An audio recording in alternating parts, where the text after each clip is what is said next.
कुछ कहानियाँ जितनी भी पुरानी हो, हमें सुनने में उतने ही मज़ेदार लगते हैं। नमस्कार दोस्तों, आप हैं द साइलेंट जोन पर और मैं हूँ परमिता।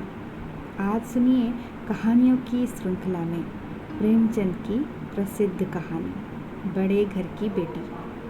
तो सुने। बेनी माधव सिंह गौरीपुर गांव के जमींदार और नंबरदार थे। उनके पितामह किसी समय बड़े धन धान्य संपन्न थे। गांव का पक्का तालाब और मंदिर, जिनकी अब मरम्मत भी मुश्किल थी, उन्हीं के कीर्ति स्तंभ थे। कहते हैं इस दरवाजे पर हाथी झूमता था। अब इसकी जगह एक बूढ़ी भैंस थी, जिसके शरीर में अस्थि पंजर के सिवा और कुछ शेष न रहा था, पर दूध शायद बहुत देती थी, क्योंकि एक न एक आदमी हौडी लिए उसके सिर पर सवारी रहता था। बेनी माधव सिंह अपनी आधी से अधिक संपत्ति वकीलों को भेंट कर चुके थे। उनकी वर्तमान आय 1000 रुपये वार्षिक से अधिक न थी। ठाकुर साहब के 2 बेटे थे। बड़े का नाम श्रीकंठ सिंह था। उसने बहुत दिनों के परिश्रम और उद्योग के बाद बीए की डिग्री प्राप्त की थी। अब एक दफ्तर में नौकर था। छोटा लड़का लाल बिहारी सिंह दोहरे बदन का सजीला जवान था। भरा हुआ मुखड़ा, चौड़ी छाती। भैंस के 2 सेर ताजा दूध वो उठकर सवेरे पी जाता था। श्रीकंठ सिंह की दशा बिल्कुल विपरीत थी। इन नेत्रप्रिय गुणों को इन्होंने BA इन्हीं 2 अक्षरों पर न्योछावर कर दिया था। इन 2 अक्षरों ने उनके शरीर को निर्बल और चेहरे को कांतिहीन बना दिया था। इसी से वैदिक ग्रंथों पर उनका विशेष प्रेम था। आयुर्वेदिक औषधियों पर उनका अधिक विश्वास था। शाम सवेरे उनके कमरे से प्रायः खरल की सुरीली कर्ममधुर ध्वनि सुनाई दिया करती थी। लाहौर और कलकत्ते के वैद्यों से बड़ी लिखा पढ़ी रहती थी। श्रीकंठ इस अंग्रेजी डिग्री के अधिपति होने पर भी अंग्रेजी सामाजिक प्रथाओं के विशेष प्रेमी न थे, बल्कि वो बहुधा बड़े जोर से उसकी निंदा और तिरस्कार किया करते थे। इसी से गांव में उनका बड़ा सम्मान था। दशहरे के दिनों में वो बड़े उत्साह से रामलीला होते और स्वयं किसी न किसी पात्र का पाठ लेते थे। गौरीपुर में रामलीला के वही जन्मदाता थे। प्राचीन हिंदू सभ्यता का गुणगान उनकी धार्मिकता का प्रधान अंग था। सम्मिलित कुटुंब के तो वो एकमात्र उपासक थे। आजकल स्त्रियों को कुटुंब में मिलजुल कर रहने की जो अरुचि होती है, उसे वो जाति और देश दोनों के लिए हानिकारक समझते थे। यही कारण था कि गांव की ललनाएं उनकी निंदक थी। कोई तो उन्हें अपना शत्रु समझने में भी संकोच न करती थी। स्वयं उनकी पत्नी को भी इस विषय में उनसे विरोध था। ये इसलिए नहीं कि उसे अपने सास ससुर, देवर या जेठ आदि घृणा थी, बल्कि उसका विचार था कि यदि बहुत कुछ सहने और तरह देने पर भी परिवार के साथ निर्वाह न हो सके, तो आए दिन की कलह से जीवन को नष्ट करने की अपेक्षा यही उत्तम है कि अपनी खिचड़ी अलग पकाई जाए। आनंदी एक बड़े उच्च कुल की लड़की थी। उसके बाप एक छोटी सी रियासत के तालुकेदार थे। विशाल भवन, एक हाथी, 3 कुत्ते, बाज, बहरी सिकरे, झाड़ फानूस, ऑनरेरी मजिस्ट्रेट और ऋण, जो एक प्रतिष्ठित तालुकेदार के भोग्य पदार्थ हैं, सभी यहाँ विद्यमान थे। नाम था भूप सिंह। बड़े उदार चित्त और प्रतिभाशाली पुरुष थे, पर दुर्भाग्य से लड़का एक भी न था। 7 लड़कियां हुई और देवयोग से सबके सब जीवित रहीं। पहली उमंग में तो इन्होंने 3 ब्याह दिल खोल कर किए, पर 15-20 हजार रुपये का कर्ज सिर पर हो गया। तो आंखें खुली, हाथ समेट लिया। आनंदी चौथी लड़की थी। वो अपनी सब बहनों से अधिक रूपवती और गुणवती थी। इससे ठाकुर भूप सिंह उसे बहुत प्यार करते थे। सुंदर संतान को कदाचित उसके माता पिता भी अधिक चाहते हैं। ठाकुर साहब बड़े धर्म संकट में थे कि इसका विवाह कहाँ करें। न तो यही चाहते थे कि ऋण का बोझ बढ़े और न यही स्वीकार था कि उसे अपने को भाग्यहीन समझना पड़े। एक दिन श्रीकंठ उनके पास किसी चंदे का रुपए मांगने आए। शायद नागरी प्रचार का चंदा था। भूप सिंह उनके स्वभाव पर रीझ गए और धूमधाम से श्रीकंठ सिंह का आनंदी के साथ ब्याह हो गया। आनंदी अपने नए घर में आई तो यहाँ का रंग ढंग कुछ और ही देखा। जिस टीम टाम की उसे बचपन से ही आदत पड़ी हुई थी, वो यहाँ नाम मात्र को भी न थी। हाथी घोड़ों का तो कहना ही क्या, कोई सजी हुई सुंदर बहली तक न थी। रेशमी स्लीपर साथ लाई थी, पर यहाँ बाग कहाँ। मकान में खिड़कियां तक न थी, न जमीन पर फर्श, न दीवार पर तस्वीरें। यह एक सीधा सादा देहाती गृहस्थी का मकान था।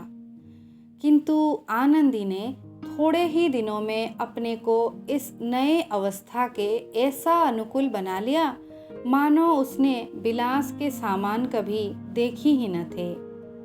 एक दिन दोपहर के समय लाल बिहारी सिंह 2 चिड़ियाँ लिए हुए आया और भावज से बोले, जल्दी से पका दो, मुझे भूख लगी है। आनंदी भोजन बनाकर उसकी राह देख रही थी। अब वो नया व्यंजन बनाने बैठी। हांडी में देखा तो घी पाँव भर से अधिक न था। बड़े घर की बेटी किफायत क्या जाने, उसने सब घी मांस में डाल दिया। लाल बिहारी खाने बैठा तो दाल में घी न था। बोला, दाल में घी क्यों नहीं छोड़ा? आनंदी ने कहा, घी सब मांस में पड़ गया। लाल बिहारी जोर से बोला, अभी परसों घी आया है, इतना जल्द उठ गया? आनंदी ने उत्तर दिया, आज तो कुल पाव भर रहा होगा, वो सब मैंने मांस में डाल दिया। जिस तरह सूखी लकड़ी जल्दी से जल उठती है, उसी तरह क्षुधा से बावला मनुष्य जरा जरा सी बात पर तिनक जाता है। लाल बिहारी को भावज की ये ठिठाई बहुत बुरी मालूम हुई। तिनक कर बोला, मैके में तो चाहे घी की नदी बहती हो, स्त्री गालियां सह लेती हैं, मार भी सह लेती हैं, पर मैके की निंदा उनसे सही नहीं जाती। आनंदी मुंह फेर कर बोली, हाथी मरा भी तो 9 लाख का, वहाँ इतना घी नित्य नाहीकार खा जाते हैं। लाल बिहारी जल गया, थाली उठाकर पलट दी और बोला, जी चाहता है जीभ पकड़कर खींच लूं। आनंदी को भी क्रोध आ गया, मुंह लाल हो गया। बोली, वो होते तो आज इसका मजा चखाते। अब अपढ़ उजड़ ठाकुर से न रहा गया। उसकी स्त्री एक साधारण जमींदार की बेटी थी। जब जी चाहता था उस पर हाथ साफ कर लिया करता था। खड़ाऊ उठाकर आनंदी के ओर जोर से फेंकी और बोला, जिसके गुमान पर भूली हुई हो उसे भी देखूंगा और तुम्हें भी। आनंदी ने हाथ से खड़ाऊ रोकी, सिर बच गया, पर उंगली में बड़ी चोट आई। क्रोध के मारे हवा से हिलते पत्ते की भांति कांपती हुई अपने कमरे में आकर खड़ी हो गई। स्त्री का बल और साहस, मान और मर्यादा पति तक है। उसे अपनी पति के ही बल और पुरुषत्व का घमंड होता है। आनंदी खून का घूंट पीकर रह गई। श्रीकंठ सिंह शनिवार को घर आया करते थे। बृहस्पति को ये घटना हुई थी। 2 दिन तक आनंदी कोप भवन में ही रही। न कुछ खाया न पिया, उनकी बाट देखती रही। अंत में शनिवार को वो नियमानुकूल संध्या समय घर आए और बाहर बैठकर कुछ इधर उधर की बातें कुछ देश काल संबंधी समाचार तथा कुछ नए मुकदमे आदि की चर्चा करने लगे। ये वार्तालाप 10 बजे रात तक होता रहा। गांव के भद्र पुरुषों को इन बातों में ऐसा आनंद मिलता था कि खाने पीने की भी सुद्धि न रहती थी। श्रीकंठ को पिंड छुड़ाना मुश्किल हो जाता था। ये 2-3 घंटे आनंदी ने बड़े कष्ट से काटे। किसी तरह भोजन का समय आया, पंचायत उठी, एकांत हुआ तो लाल बिहारी ने कहा, भैया आप जरा भाभी को समझा दीजिएगा कि मुंह संभाल कर बातचीत किया करें, नहीं तो एक दिन अनर्थ हो जाएगा। बेनी माधव सिंह ने बेटे की ओर साक्षी दी। हाँ, बहू बेटियों का ये स्वभाव अच्छा नहीं कि मर्दों के मुंह लगे। लाल बिहारी, वो बड़े घर की बेटी है तो हम भी कोई कुर्मी कहार नहीं है। श्रीकंठ ने चिंतित स्वर से पूछा, आखिर बात क्या हुई? लाल बिहारी ने कहा, कुछ भी नहीं, यूं ही आप उलझ पड़ी। मैके के सामने हम लोगों को कुछ समझती ही नहीं। श्रीकंठ खा पीकर आनंदी के पास गए। वो भरी बैठी थी। ये हजरत भी कुछ तीखे थे। आनंदी ने पूछा, चित्त तो प्रसन्न है? श्रीकंठ बोले, बहुत प्रसन्न है, पर तुमने आजकल घर में ये क्या उपद्रव मचा रखा है? आनंदी की त्योरी पर बल पड़ गए। झुंझलाहट में बदन में उज्ज्वला सी दहक उठी। बोली, जिसने तुमसे ये आग लगाई है उसे पाँव मुंह झुलस दूं। श्रीकंठ, इतनी गर्म क्यों होती हो? बात तो कहो। आनंदी, क्या कहूँ, ये मेरे भाग्य का फेर है, नहीं तो गवार छोकरा जिसको चपरासगिरी करने का भी सर नहीं, मुझे खड़ाओं से मारकर यूं ना करता। श्रीकंठ, सब हाल साफ साफ कहो तो मालूम हो, मुझे तो कुछ पता नहीं। आनंदी, परसों तुम्हारे लाडले भाई ने मुझसे मांस पकाने को कहा। घी हांडी में पाँव भर से अधिक घी ना था, वो सब मैंने मांस में ही डाल दिया। जब खाने बैठा तो कहने लगा, दाल में घी क्यों नहीं है? बस इसी पर मेरे मैके को बुरा भला कहने लगा। मुझसे नहरा गया। मैंने कहा कि वहाँ इतना घी तो नाई कहार खा जाते हैं और किसी को जान भी नहीं पड़ता। बस इतनी सी बात पर इस अन्याय ने मुझ पर खड़ाऊ फेंक मारी। यदि हाथ से न रोक लूं तो सिर फट जाए। उसी से पूछो, मैंने जो कुछ कहा है वो सच है या झूठ? श्रीकंठ की आंखें लाल हो गई। बोले, यहाँ तक हो गया इस छोकरे का ये साहस? आनंदी स्त्री के स्वभावानुसार रोने लगी, क्योंकि आंसू उनके पलकों पर रहती है। श्रीकंठ बड़े धैर्यवान और शांत पुरुष थे। उन्हें कदाचित ही कभी क्रोध आता था। स्त्रियों के आंसू पुरुष को क्रोधाग्नि भड़काने में तेल का काम कर देता है। रात भर करवट बदलते रहे। उद्विग्नता के कारण पलक तक नहीं झपकी। प्रातःकाल अपने बाप के पास जाकर बोले, दादा, अब इस घर में मेरा निवाह न होगा। इस तरह की विद्रोहपूर्ण बातें कहने पर श्रीकंठ ने कितनी ही बार अपने कई मित्रों को आड़े हाथ लिया था, परंतु दुर्भाग्य, आज उन्हें स्वयं वही बात अपने मुंह से कहनी पड़ी। दूसरों को उपदेश देना भी कितना सहज है। बेनी माधव सिंह घबरा उठे और बोले, क्यों? श्रीकंठ, इसलिए कि मुझे भी अपनी मान प्रतिष्ठा का कुछ विचार है। आपके घर में अब अन्याय और हठ का प्रकोप हो रहा है। जिनको बड़ों का आदर सम्मान करना चाहिए वे उनके सिर चढ़ते हैं। मैं दूसरे का नौकर ठहरा, घर पर रहता नहीं। यहाँ मेरे पीछे स्त्रियों पर खड़ाऊ और जूतों की बौछार होती है।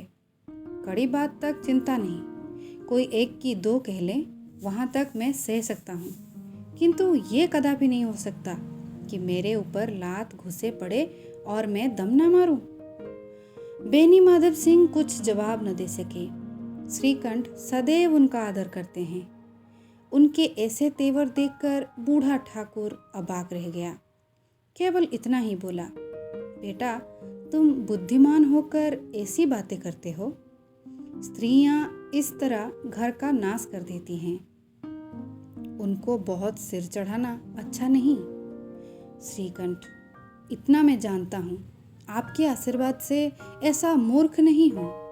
आप स्वयं जानते हैं कि मेरे ही समझाने बुझाने से इसी गांव में कई घर संभल गए।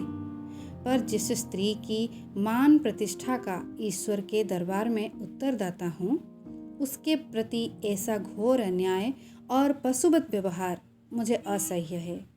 अब सच मानिए, मेरे लिए यही कुछ कम नहीं है कि लाल बिहारी को कुछ दंड नहीं होता। अब बेनी माधव सिंह भी गरमाए, ऐसी बातें और न सुन सके।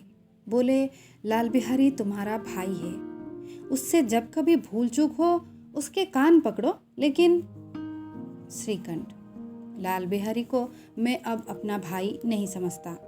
बेनी माधव, स्त्री के पीछे? श्रीकंठ, जी नहीं, उसकी क्रूरता और अविवेकी के कारण। दोनों कुछ देर चुप रहे। ठाकुर साहब लड़के का क्रोध शांत करना चाहते थे, लेकिन ये नहीं स्वीकार करना चाहते थे कि लाल बिहारी ने कोई अनुचित काम किया है। इसी बीच गांव के और कई सज्जन हुक्के चिल्लम के बहाने वहां आ बैठे। कई स्त्रियों ने जब ये सुना कि श्रीकंठ पत्नी के पीछे पिता से लड़ने को तैयार है, तो उन्हें बड़ा हर्ष हुआ। दोनों पक्षों की मधुर वाणियां सुनने के लिए उनकी आत्माएं तिल मिलाने लगी। गांव में कुछ ऐसे कुटिल मनुष्य भी थे जो इस कुल की नीतिपूर्ण गति पर मन ही मन जलते थे। वे कहा करते थे, श्रीकंठ अपने बाप से दबता है, इसलिए वो दब्बू है। उसने विद्या पढ़ी, इसलिए वो किताबों का कीड़ा है। बेनी माधव सिंह उसकी सलाह के बिना कोई काम नहीं करते, ये उनकी मूर्खता है। इन महानुभावों की शुभकामनाएं आज पूरी होती दिखाई दी। कोई हुक्का पीने के बहाने और कोई लगान की रसीद दिखाने आकर बैठ गया। बेनी माधव सिंह पुराने आदमी थे, इन भावों को ताड़ गए। उन्होंने निश्चय किया, चाहे कुछ ही क्यों ना हो, इन द्रोहियों को ताली बजाने का अवसर न दूंगा। तुरंत कोमल शब्दों में बोले, बेटा, मैं तुमसे बाहर नहीं हूँ, तुम्हारा जो जी चाहे करो। अब तो लड़के से अपराध हो गया। इलाहाबाद का अनुभव रहित झल्लाया हुआ ग्रेजुएट इस बात को न समझ सका। उसे डिबेटिंग क्लब में अपनी बात पर अड़ने की आदत थी। इन हथकड़ों की उसे क्या खबर। बाप ने जिस मतलब से बात पलटी थी वो उसकी समझ में न आया। बोला, लाल बिहारी के साथ अब इस घर में नहीं रह सकता। बेनी माधव, बेटा, बुद्धिमान लोग मूर्खों की बात पर ध्यान नहीं देते। वह बेसमझ लड़का है, उससे जो कुछ भूल हुई उसे तुम बड़े होकर क्षमा कर दो। कंठ, उसकी इस दुष्टता को मैं कदापि नहीं सह सकता। या तो वही घर में रहेगा या मैं ही। आपको यदि वो अधिक प्यारा है तो मुझे विदा कीजिए, मैं अपना भार आप संभाल लूँगा।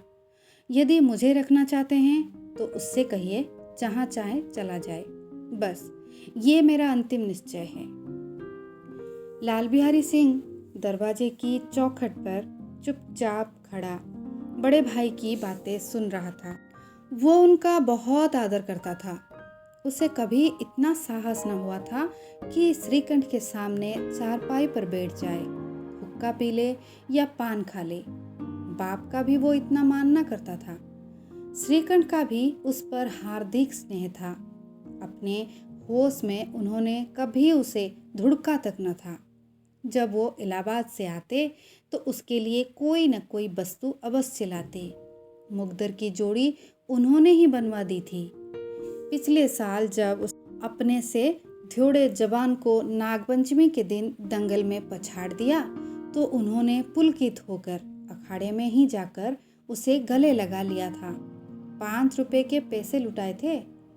ऐसे भाई के मुंह से आज ऐसी हृदय विदारक बात सुनकर लाल बिहारी को बड़ी ग्लानि हुई।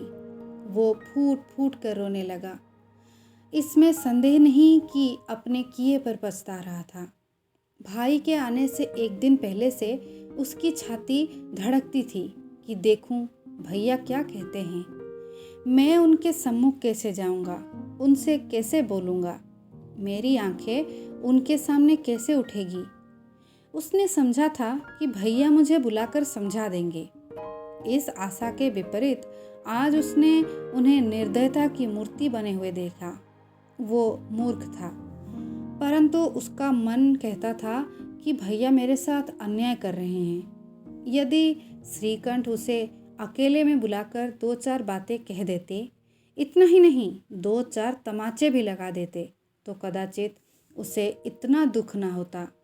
पर भाई का ये कहना कि अब मैं इसकी सूरत नहीं देखना चाहता, लाल बिहारी से सहा न गया। वो रोता हुआ घर में आया।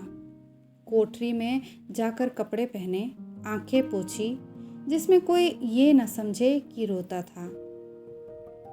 तब आनंदी के द्वार पर आकर बोला, अभी भैया ने निश्चय किया है कि वो मेरे साथ इस घर में न रहेंगे। अब वो मेरा मुंह नहीं देखना चाहते, इसलिए अब मैं जाता हूँ। उन्हें फिर मुंह न दिखाऊंगा। मुझसे जो कुछ अपराध हुआ उसे क्षमा करना। ये कहते कहते लाल बिहारी का गला भर आया।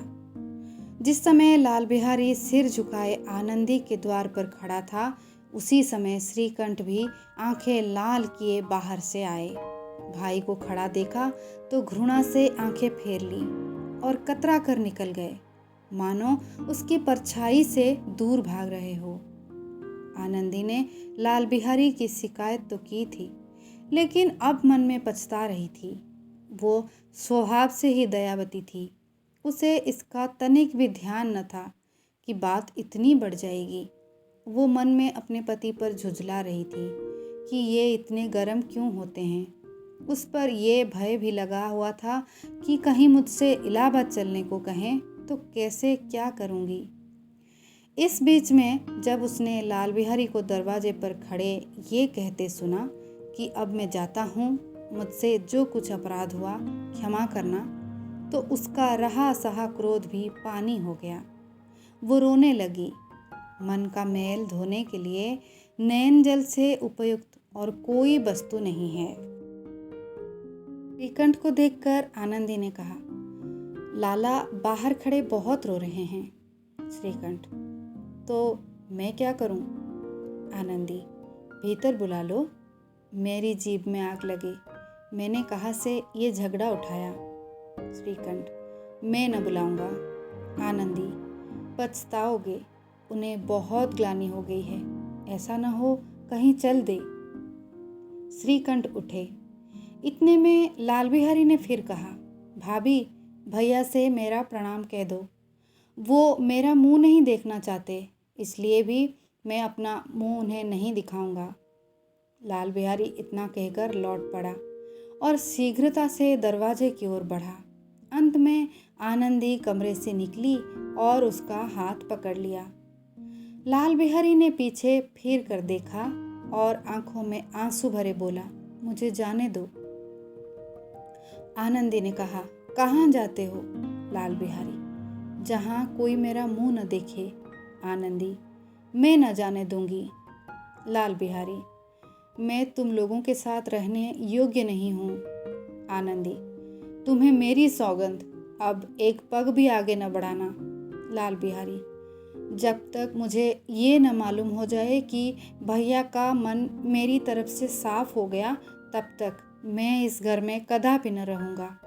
आनंदी, मैं ईश्वर को साक्षी देकर कहती हूँ कि तुम्हारी ओर से मेरे मन में तनिक भी मेल नहीं है। अब श्रीकंठ का हृदय भी पिघला। उन्होंने बाहर आकर लाल बिहारी को गले लगा लिया। दोनों भाई खूब फूट फूट कर रोए। लाल बिहारी ने सिसकते हुए कहा, भैया अब कभी मत कहना कि तुम्हारा मुंह न देखूंगा। इसके सिवा आप जो दंड देंगे मैं सहर्ष स्वीकार करूंगा। श्रीकंठ ने कांपते हुए स्वर में कहा, लल्लू, इन बातों को बिल्कुल भूल जाओ। ईश्वर चाहेगा तो फिर ऐसा अवसर न आएगा। माधव सिंह बाहर से आ रहे थे। दोनों भाइयों को गले मिलते देखकर आनंद से पुलकित हो गए। बोल उठे, बड़े घर की बेटियां ऐसी ही होती हैं, बिगड़ता हुआ काम बना लेती हैं। गांव में जिसने ये वृतांत सुना, उसी ने इन शब्दों में आनंदी की उदारता को सराहा। बड़े घर की बेटियां ऐसी ही होती है। कहानी सुनकर पसंद आया हो तो लाइक जरूर करें और सब्सक्राइब भी। फिर मिलूंगी आपसे एक नई कहानी एक नया दिन में। जय जगन्नाथ।